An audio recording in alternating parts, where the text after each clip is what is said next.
Kero za wavuvi katika eneo la Ziwa Manyara, kijiji cha Jangwani, mto wa Mbu. Sehemu ya kwanza ya taarifa ni ya utangulizi, ambapo inaeleza namna halmashauri ya wilaya ya Monduli ilivyopokea hiyo kero ya wavuvi, ambayo kero hiyo kimsingi ilitokana na changamoto ya utambuzi wa mpaka wa hifadhi ya Ziwa Manyara kuto kufahamika ipasavyo na wavuvi wa kata ya mto wa Mbu. Mwaka 2012 uongozi wa hifadhi Ziwa Manyara waliweka alama za mpaka wa hifadhi ya Ziwa Manyara, lakini kwa sababu mpaka wao walikuwa wanaweka kwa mujibu wa GN, alama zile hazikuwekwa maeneo yote, ziliwekwa baadhi ya alama. Lakini kutokana na ongezeko la watu pamoja na shughuli za kiuchumi,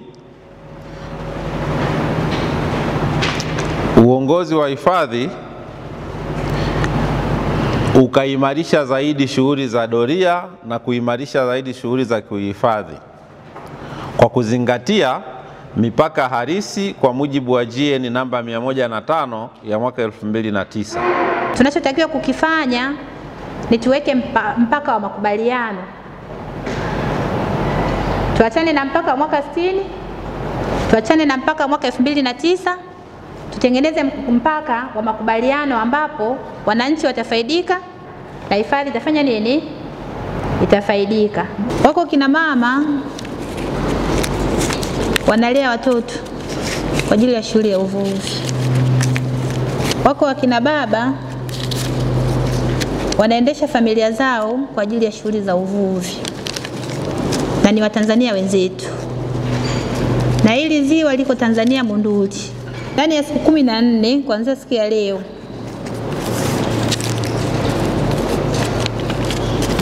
zikutane serikali za vijiji vinavyozunguka ziwa na watu wa hifadhi, waweke mpaka wa maridhiano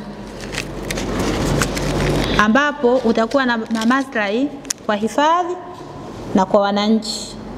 Inapofika Desemba 30 huwa kunakuwa na utaratibu wa kufunga ziwa ili samaki waweze kuzaliana, na inapofika tarehe 1 Aprili nafungua ziwa. Ni sawa sawa. Watu wasivue haramu kwa maana kutumia nyavu zilizo ndogo. Linapofungwa ziwa, watu wakienda wakati wa kufungwa ziwa, nyie wachukulieni hatua, wala msiwafungie macho, sababu lengo letu ni hifadhi ipate faida na wananchi wafanye nini? Wapate faida. Baada ya kupata ule mpaka ambao mtaridhiana, najua taarifa nitapata, wenye viti wote wa vijiji ambavyo vinazunguka ziwa waite mikutano ya vijiji na kuwaeleza wananchi nini kimeamuliwa.